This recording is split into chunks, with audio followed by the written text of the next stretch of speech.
नमः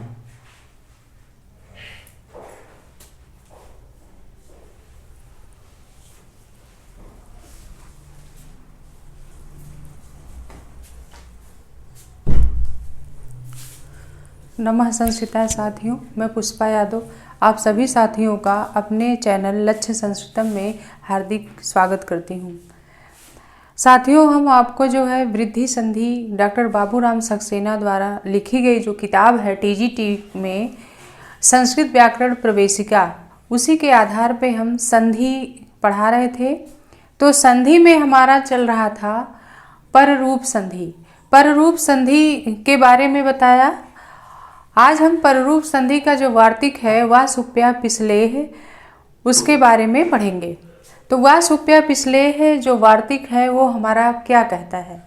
तो वा सुप्या पिछलेह कहता है कि यदि अकारांत उपसर्ग के बाद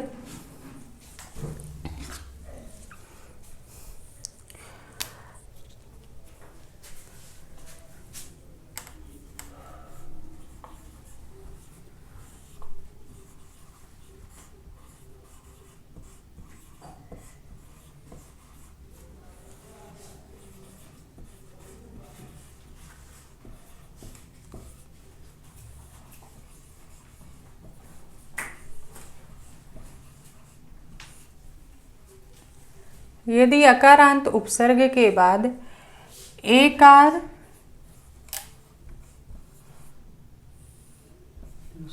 ओकार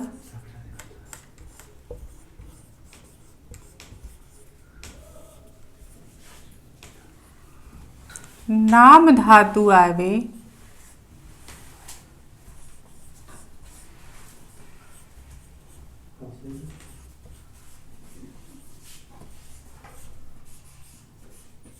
तो नाम धातु आवे, नाम धातु के रूप में आवे, नाम धातु के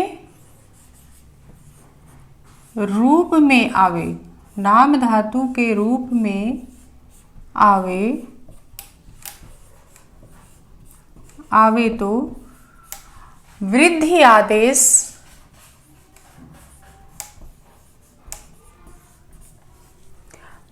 वृद्धि आदेश विकल्प से हो जाता है।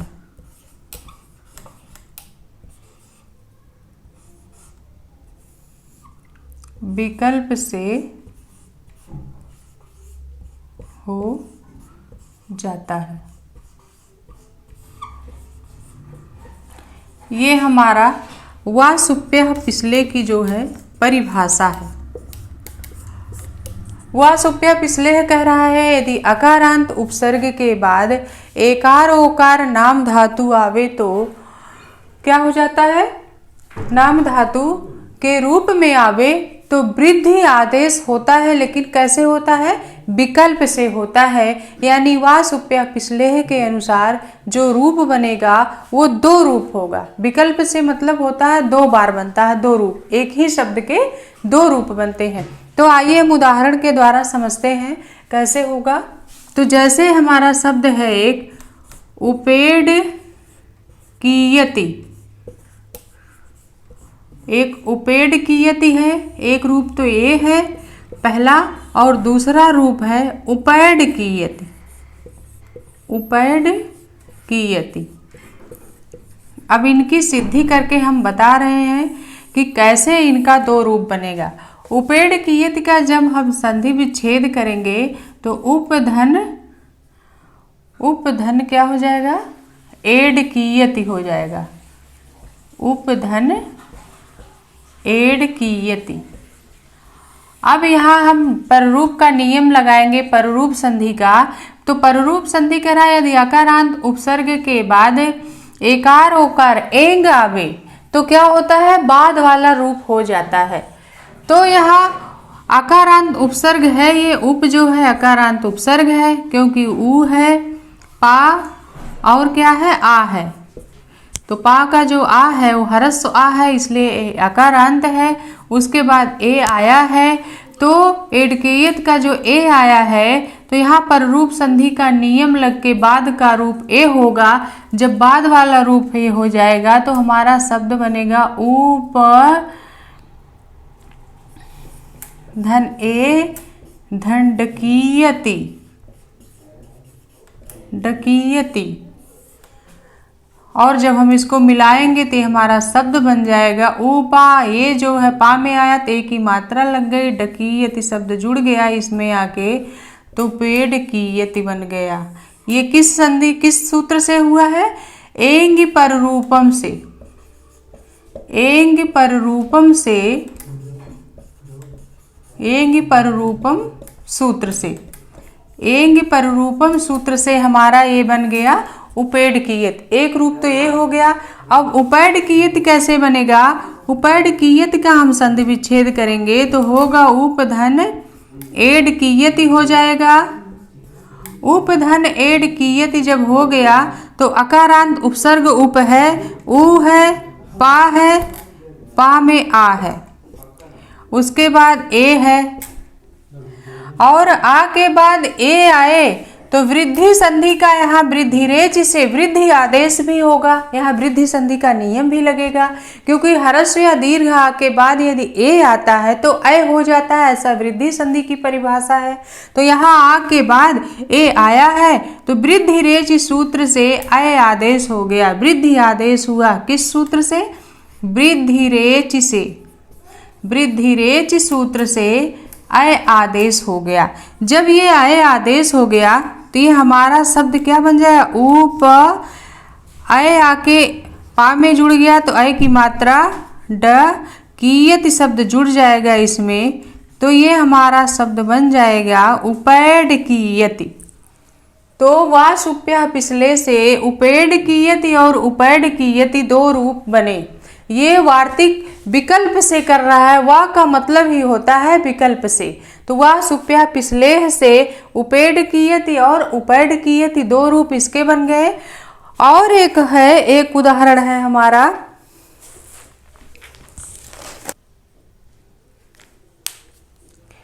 तो हमारा वासुप्य पिछले से कितने रूप बने इसके? उपेड़ कीयत के दो रूप बने।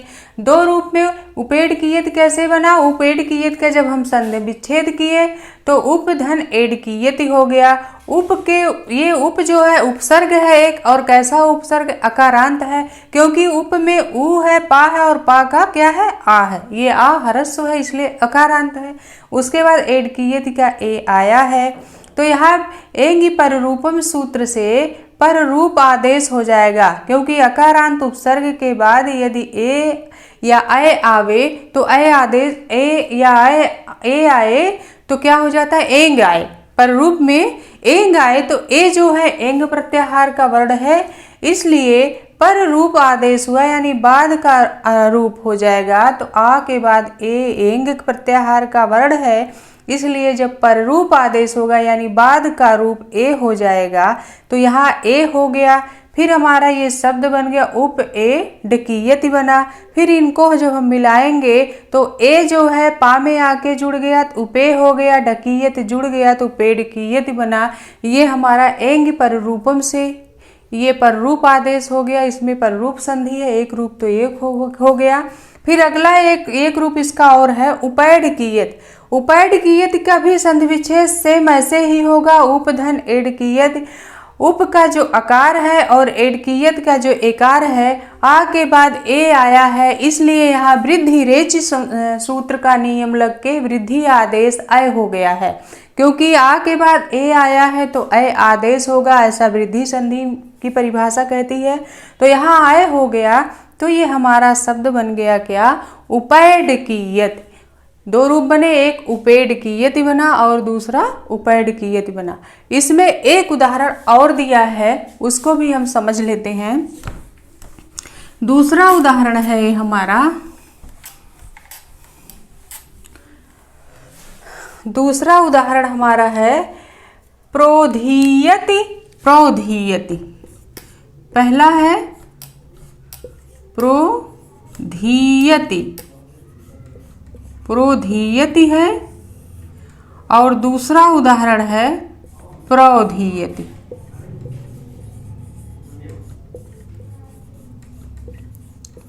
प्रोधीयति।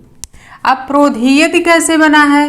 प्रोधीयति का जब हम संधि विच्छेद करेंगे तो ये हमारा संधि विच्छेद हो जाएगा प्राधन ओधीयति। प्राधन ओधीयति हो जाएगा। प्रा क्या है? प्रा एक उपसर्ग है और प्रा कैसा उपसर्ग है? अकारांत उपसर्ग है। प्रा का जब हम वर्ण विच्छेद करेंगे तो पा हो गया, रा हो गया और फिर आ हो गया। ये कैसा उपसर्ग है? अकारांत है। उसके बाद ओधीयति का ओ आया है। अब यहाँ एंग पररूपम का नियम लगेगा, तो यदि अकारांत उपसर्ग के बाद एंग धातु एंग प्रत्याहार का कोई वर्ण आए तो पररूप आदेश होता है। तो यहाँ जो ओ है ये एंग प्रत्याहार का वर्ण है। एंग माने ए या ओ आवे। यदि अकारांत उपसर्ग के बाद ए आवे या ओ आवे तो पर रूप यानी बाद वाला रूप हो जाता है। तो आ पहला रूप है, ओ बाद का रूप है, तो एंग पर रूपम से ये बाद वाला रूप ओ हो गया यहाँ। तो ये हमारा शब्द क्या बन गया? पा रा धन ओ हो गया और धन धीयति। धीयति जब हम इन वर्णों को मिलाएंगे तो प्रा हो जाएगा रा, पा में आके जुड़ा तो प्रा और ओ आया तो क्या हो गया? प्रो हो गया और धीयति शब्द जुड़ गया तो क्या बना? प्रोधीयति बना। ये प्रोधीयति किस सूत्र से हुआ है? एंगी पररूपम सूत्र से। एंगी पररूपम से, एंगी पररूपम सूत्र से, एंगी पररूपम सूत्र से प्रोधीयति की सिद्धि हुई है। अब अगला उदाहरण हमारा है प्रोधीयति। प्रोधीयति का भी संधि विच्छेद प्राधन ओधीयति होगा। प्राधन ओधीयति। प्राधन ओधीयति।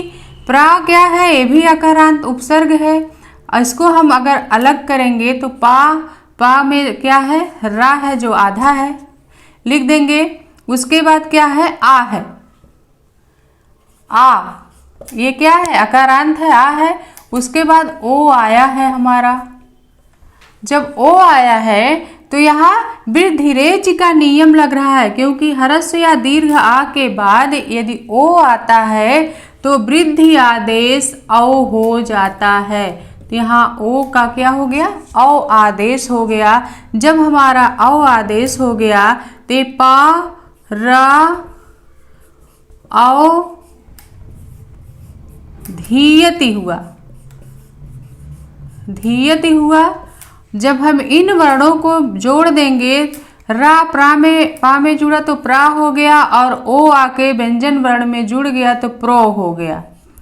प्रो हो गया और धीयति शब्द जोड़ देंगे जब हम तो प्रोधीयति शब्द बन गया। ये हमारा क्या बना? प्रोधीयति शब्द बना। ये किस सूत्र से बना है? यह वृद्धि रेच से बना है। वृद्धि रेच संधि का यहाँ नियम लग रहा है। वृद्धि रेच से वृद्धि आदेश हुआ है तो ये दूसरा रूप हो गया। इसमें प्रोधीयति में कौन सी संधि है? वृद्धि संधि है और प्रोधीयति में पर रूप संधि है। तो ये आपके समझ में आ गया होगा। वह सुप्य पिछले से दो उदाहरण हैं, एक है उपेडकीयति और दूसरा है प्रोधीयति। तो उपेडकीयति के दो रूप हो गए, एक में एक की पररूपम से पररूप आदेश हो गया और एक में वृद्धि रेचि से वृद्धि आदेश होके उपेडकीयति बना। और दूसरा है प्रोधीयति में भी एंग पररूपम से पररूप आदेश हुआ और दूसरा प्रोधीयति में वृद्धि रेचि का नियम लग के वृद्धि संधि हो गई यहाँ प्रोधीयति। तो इसको हमें अपने दिमाग में रखना है कि उपेडकीयति और उपेडकीयति, प्रोधीयति और प्रोधीयति यह वा सुप्या पिछलेह का उदाहरण है। किसका उदाहरण है? वा सुप्या पिछलेह सूत्र का उदाहरण है। इसको हमें जब भी हम किसी भी सूत्र को या वार्तिक को समझेंगे तो उसका बिल्कुल फंडा क्लियर होना चाहिए, हमें हमारे दिमाग में क्लियर समझ में आना चाहिए। क्योंकि वा सुप्या पिसलेह की तरह ही एक गुण संधि में अपवाद है, वा सुप्या पिसलह। सेम वा सुप्या पिसलेह की तरह ही वा सुप्या पिसलह है, जो वृद्धि आदेश करता है। गुण संधि का अपवाद है, लेकिन वहाँ गुण संधि होता है और वृद्धि आदेश होता है। प्रर्षभीयति और प्रार्षभीयति, उसके उदाहरण, दो उदाहरण है, एक प्रर्षभीयति है और दूसरा प्रार्षभीयति है। एक गुण संधि हो रहा है, दूसरे में वृद्धि आदेश हो रहा है, वृद्धि संधि। तो वह प्रर्षभीयति और प्रार्षभीयति जो है वो उदाहरण वा सुप्या पिसलह का है, और वा सुप्या पिसलेह का उदाहरण है उपेडकीयति, उपैडकीयति, प्रोधीयति, प्रौधीयति। तो ये फंडा हमें बिल्कुल क्लियर होना चाहिए, नहीं तो ये परीक्षा में बहुत ही डिस्टर्ब करते हैं और क्वेश्चन 100% गलत होने का पूरा चांस रहता है। तो ये आज का हमारा वीडियो रहा। फिर हम आपको अगले वीडियो में मिलेंगे, तब तक के लिए नमः संस्कृताय।